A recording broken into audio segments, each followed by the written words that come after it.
The evil is defeated. I'm John Redland with a retro review of The Cabin in the Woods, one of my favorite horror comedies of the last decade, last 20 years. It takes a screen route of making fun of itself, making fun of horror movie cliches, the characters being in on the goddamn joke, while just having enough to not wink at the camera, and the characters are able to craft their own goddamn story, and that's what's great about this.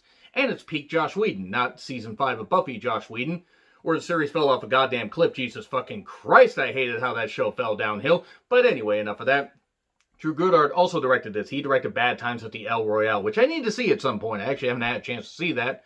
And in this movie, you have 5 young adults, among them Chris Hemsworth, Kristen Connolly. Why the fuck is Kristen Connolly not in more goddamn movies? She's fucking gorgeous, and she seems to have a great on-screen presence. Seriously, she's fucking beautiful. I mean, goddamn. Why is she not in more movies? I mean, not just horror movies, movies in general. Probably should check out more of her stuff. But there's also the typical, cast of characters in a horror movie. You have the girl that's the slut, so to speak, played by Anna Hutchinson. And actually, she plays her role pretty damn well. There's a high character, Marty, and they're overseen by this, group of people in this underground bunker, a secret government agency that must complete a ritual of 5 people being sacrificed, or otherwise the Ancient Ones, giant beings, will rise up from the earth and destroy the world.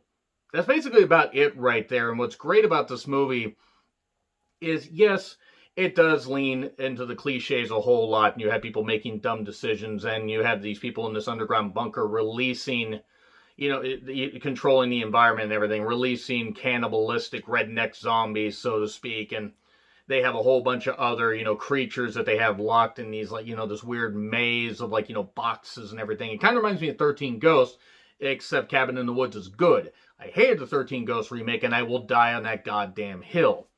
Now, yeah, there isn't a lot to this movie. It's like 90 minutes, and, a lot, it takes a bit to set up, like most horror movies.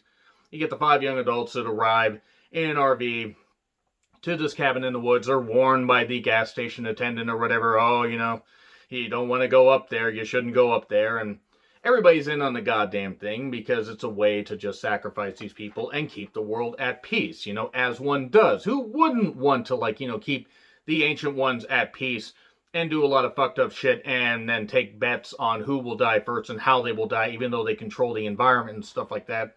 And one of the lines, everyone knows you can't trust Swedes, because this isn't the only experiment going on. There's ones going on in Stockholm. There's a syndrome about that, and then there's also ones going on in Japan that we'll talk about here in a little bit.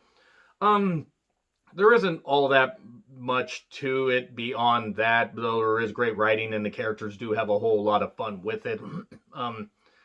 So basically there's the system, the ritual, complete the ritual, save the world. It's like Save the Cheerleader, Save the World, except it doesn't go to shit like Heroes did, which surprises me, because I really wanted Heroes to be good. But anyway, you got the character of Jules, Anna Hutchinson. They're playing Truth or Dare. I dare you to make out with that moose head. It's actually a wolf's head. And do not read the fucking Latin, which is, proper, a proper mindset to have in a horror movie. You never want to read Latin. I mean, even not in a horror movie, because there's some ancient stuff about Latin. I mean, Latin's a beautiful language. There's fucked up shit if you don't respect it. Marty knows the shit's going on, everything he knows. Stuff's not supposed to be happening like this. Agency keeps placing these bets and everything, which is kind of funny. And then we get the violence. We get a bear trapped to the back. That looked kind of painful. Some of the night scenes, I will say, though, some of the attack scenes were a little too dark. And I always, I thought it was my TV, and I even adjusted the setting, no, it's just really fucking dark. But it is what it is. They're just trying to have some fun. The makeup effects are really good. I do want to put over that. The makeup effects are very practical. Yes, there's some computer-generated effects. There's a giant snake, and there's a bunch of other stuff, winged creatures, giant bats, and all that stuff. But there are some really good practical effects. The zombie makeup is good.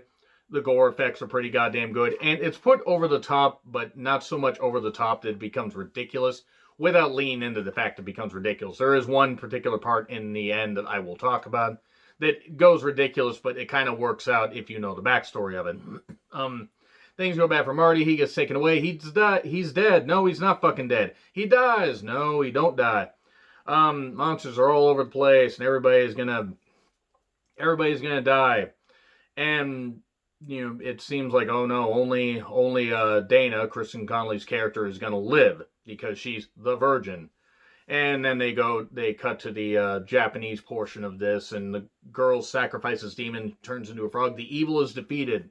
How hard is it to kill 9-year-olds is an actual line during this.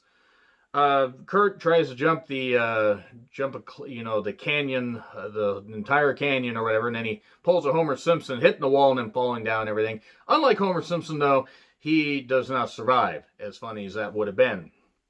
The agency celebrating because everybody died. No, I didn't.